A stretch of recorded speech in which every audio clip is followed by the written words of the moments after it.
and give you guys my thoughts on Michael Porter Jr., who for me has really been one of the most fun players to watch over the past 1 or 2 years. He's definitely turning into one of my favorite players in the league right now.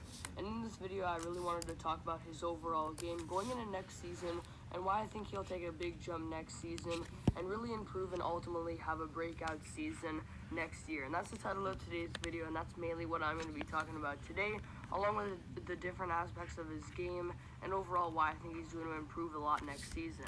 As we know, Michael Porter Jr. got the max extension this offseason, re-signing with the Denver Nuggets on an extension for 5 years and $207 million, which at first definitely seems like an overpay.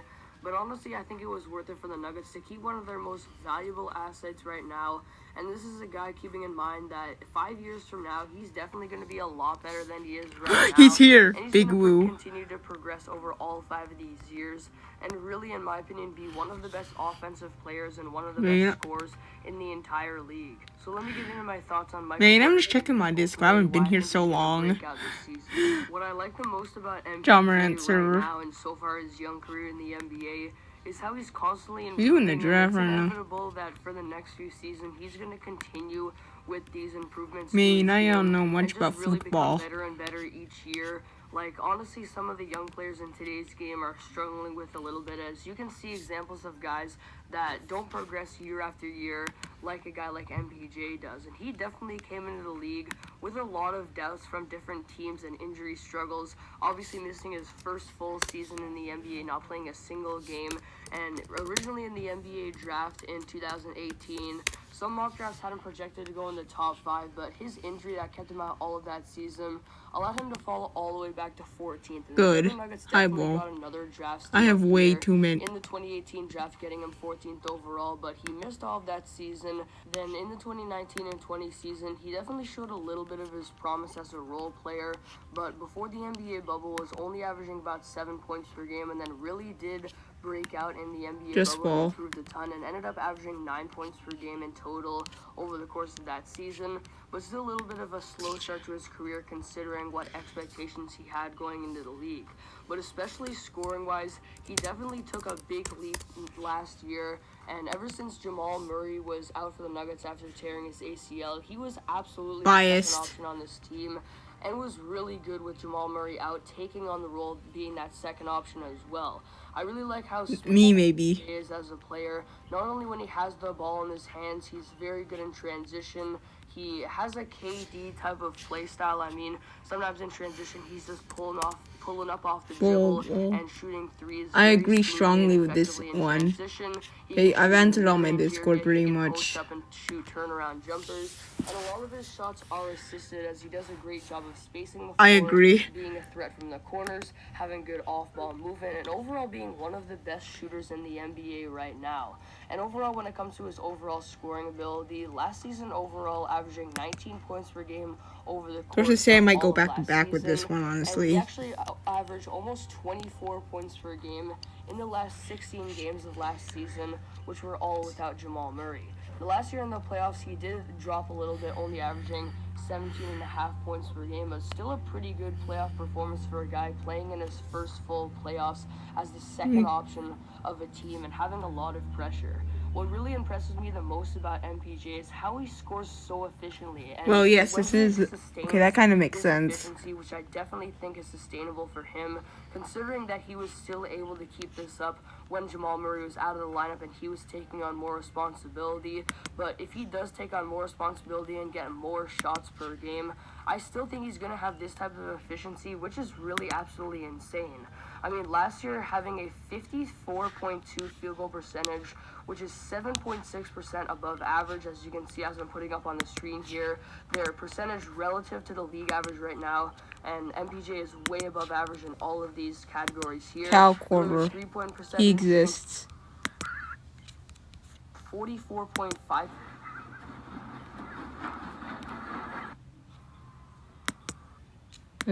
Percent from 3, which is almost. Cows go moo. I agree strongly. 8% above the league average right now, which is absolutely insane. Doing this on high volume too, shooting about 6.3 attempts per game from 3. He has an effective field goal percentage of 64.6, which is almost 11% above league average, which is really insane. This is essentially a stat here that factors in that 3 is worth more than 2 and basically factors that into the formula, coming up with the percentage. Another one here, true shooting, which factors in both 3-pointers, 2-pointers, and free throws as well. And he has a 66.3% true shooting. He had that last season, which is about 9% above average. So obviously insane efficiency here from MPJ. And when we look at the stats specifically from the games where the Denver Nuggets did not have Jamal Murray last season, everyone Jr. played in a total of 22 games without Jamal Murray in the lineup and averaged nearly. You didn't get banned yet. You'll be banned soon. Instagram hate you. From what I just talked about. Megan profile picture. Yeah, he's trolling again. Field goal attempts per game in those games. When Jamal Murray was in the lineup, he was only shooting about 13.5 field goal attempts per game. Now, I really see a big leap from MPJ this season, as I said in the title, because most of the season they will be without Jamal Murray. And they're both same level. Take on that responsibility that he was near the end of last season and continue it this season. And I really think that we saw last season how him playing alongside one of the best playmakers in the league, in Nikola Jokic, really benefited. Hey, it's Joke Man. And he's going to have a lot of opportunities to, like I said, shoot from the corner, knock down those threes, be an off-ball player, and also have more responsibility, as I expect him to have the ball in his hands a lot more this season, like we saw towards the end of last season. In terms of my predictions for this season, I truly think that MPJ will average about 25 points per game, with maybe slightly less efficiency than what he was doing last season, which was really insane, but still similar stuff, still shooting over 50%. Bruh, that's a mood. It's Karen.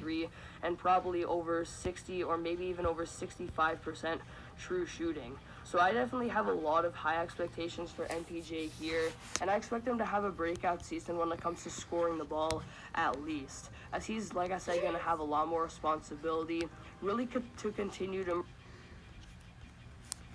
work.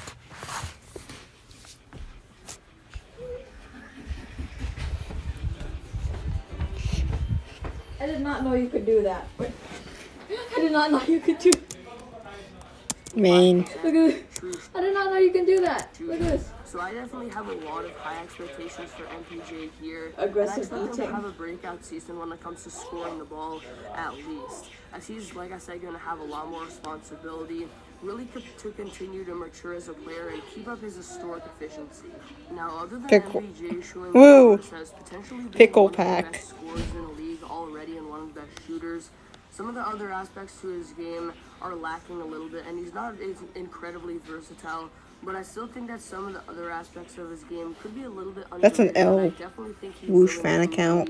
Next season as well. We look at his playmaking, and obviously MPJ is not that great of a passer. He only averaged 1 assist per game last season and had a box creation of only about 2.5, which is how many open shots you create for your teammates per game. But in terms of his overall playmaking, like I said, he does have a high offensive IQ.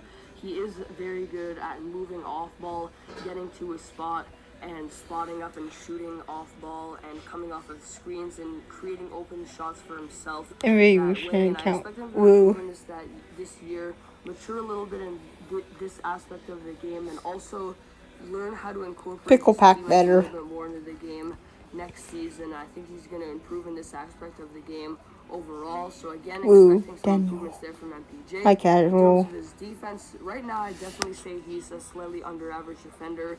But you Counter. can see towards the end of last year that he was certainly improving as an on-ball and an off-ball defender. I think he's learning kind of when to help more at the right time when he's an off-ball defender, and becoming more of a skilled and giving more effort when it comes to defending on-ball. And the Denver Nuggets certainly need that defensively, and you can see that he was improving defensively as the year went on last year, and as he had more responsibility. And I definitely expect him to improve again defensively this year. And also, honestly, by the end of the season, I see MPJ as being considered an average defender or maybe even an over-average defender. Now, in terms of his rebounding, this is an aspect of the game that doesn't get talked about a lot, But for a guy like MPJ, it can be really valuable, for example, when he's grabbing an offensive rebound and putting it up right away, or grabbing a defensive rebound and leading a breakout in transition. And 2 weeks. Go. But he on Warriors. This is Nuggets. For a guy like MPJ who lives in transition and can get some buckets around the rim offensively. And for the small forward position, he's definitely one of the better rebounders out there. Last year, almost averaged about 7.5 rebounds per game, which, like I said, is very good for the small forward position, and also a rebound percentage of 13.2%, which is very good for a small forward today as well. So overall, the other aspects of MPJ's game aren't really there yet, but I do expect improvements here. And overall, I do right now have MPJ ranked as the 46th best player in the NBA on my top 50 list. But as you guys can see, I definitely think he's going to take a big leap this year. I have very high expectations for him, Joker plus Karen, best duo. Dude, if the Nuggets were like a meme league team, they would have the best duo, Karen and Joke Man. And I think he's definitely going to keep up that improvement this season, and really his first full season being a second option on the team. And I think on the brick walls, Nikola and Karen did actually play with each other. So yeah, Berlin was literally the Nuggets.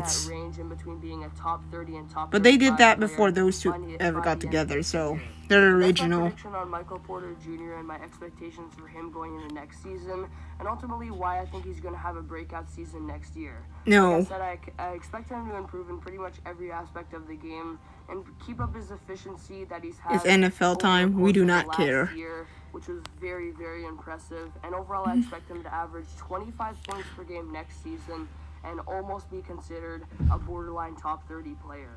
So those are my thoughts on MPJ. I hope you guys enjoyed today's video. Be sure to comment down below your thoughts on Michael Porter Jr. and whether you think he's going to have a breakout season next year. Thank you guys for watching, and I'll see you all next video.